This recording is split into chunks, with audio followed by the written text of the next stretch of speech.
Jadi saya yang tak setuju sangat pasal kenapa bila saya pergi ke semayang Jumaat ke di masjid tempat saya, diorang kata ni masjid PAS, abang ini tak apalah, saya pergi saya nak semayang kat sini, saya nak dengar khutbah Jumaat yang cantik-cantik kan, Tapi saya pergi di sana untuk dengar khutbah satu khutbah yang bersifat politik.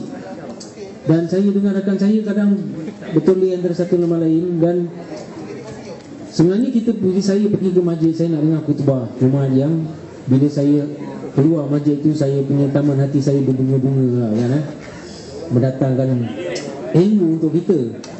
Dan saya pernah juga pergi ke ceramah tazkirah selepas Isyak atau selepas maghrib. 5 minit je dia ceramah pasal apa, tazkirah pasal agama lain, lepas tu dia hentam. So bagi saya tak setuju, kerana di situlah bermula perpecahan antara kita sesama.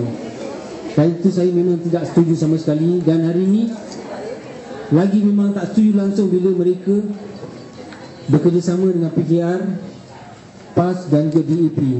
Jadi parti tiga-tiga ni bergabung untuk nak menawan Putrajaya.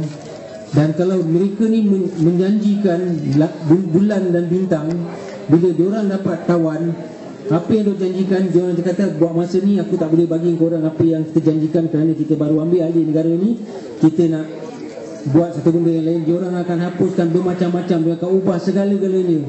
Masa tu kita tidak ada masa lagi untuk nak cakap apa. Yang mana menyokong tu, yang mana cuba-cuba untuk try lah, mungkin nak try lah macam mana orang lain pula manage ni. Mata itu kita macam apa tau, ayam banyak kapur lah kan. Dah tak guna nak cerita lah babe. So saya menyokong Barisan Nasional tu kerana saya melihat masa depan bukan untuk saya, untuk anak-anak kita. Itu paling penting sekali. Dan hari ini saya katakan kepada anda semua, anda tidak ada parti yang macam Barisan Nasional yang telah manage kita, yang telah mentadbir negara selama-lama ni. Kalau saya melihat ke belakang tahun 30 tahun yang lalu sehingga ke hari ini saya balik kampung, kalau daripada Kota Damansara keluar masuk highway tu sampai kampung Bakar Batu kan, kampung saya kampung Bakar Batu di Johor Bahru. So kita lihat depan, kita lihat belakang, kita lihat kanan, lihat kiri, terlalu banyak perubahan.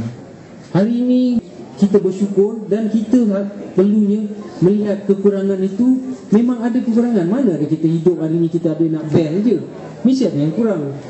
Contoh kita hidup berkeluarga, mesti yang ni ada kurang. Dan kita berusaha untuk sesuatu yang baik untuk hari esok. Hari ini kita tak bersyukur juga.